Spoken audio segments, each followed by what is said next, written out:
Welcome to 3D Amazon FBA. Today I'm going to go over what to do with cease and desist orders when selling items on your Amazon store. So if we're getting into it, make sure you guys like and subscribe to the channel.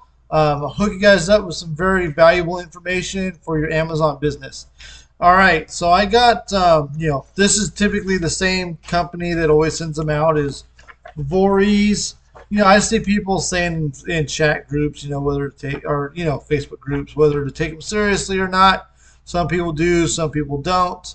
I personally don't think it's really worth risking your account or risk getting sued by people with more money than you to continue selling these products. So what I do, I lost the page. Here we go. So what I do is I just get on my Be Cool repricer.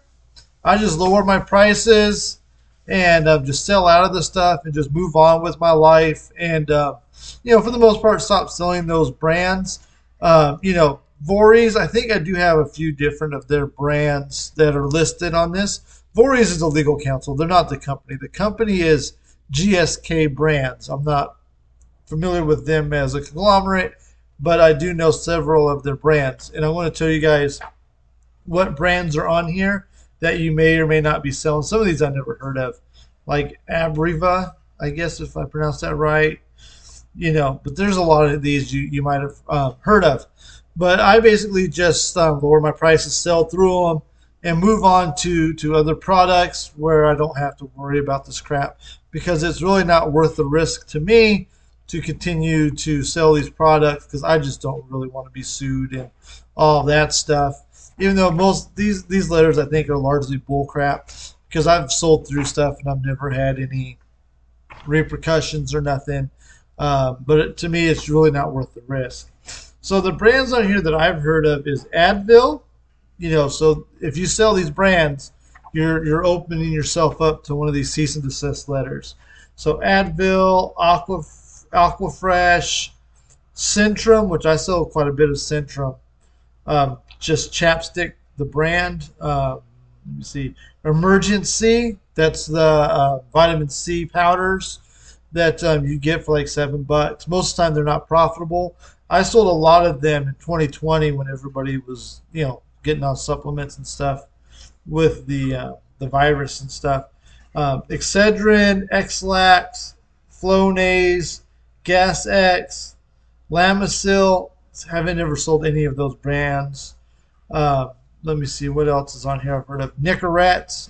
Never sold Nicorette, but they're part of it.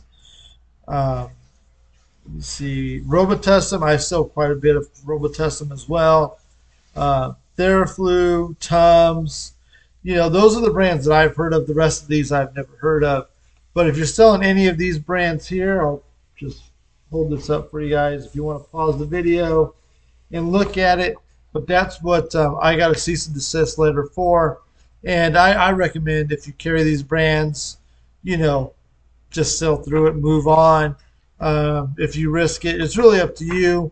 I've never had them pursue further than this, but I've never really messed around long enough to find out if there is a follow-through. I have seen some people say they have had a follow-through, and I've seen people say that it's a joke. So I don't really know any consensus. If you guys have dealt with them and ignored them and had success, or if you've had them come after you with a second letter, or however that works, let me know down in the comments your experience with Voorhees. But they are very popular with companies, sending cease and desist letters through. So, that's what I've got for you guys today. Make sure you like and subscribe to the channel. And, this is just the wise telling you might get one of these if you're selling any of these brands. So, thank you for watching.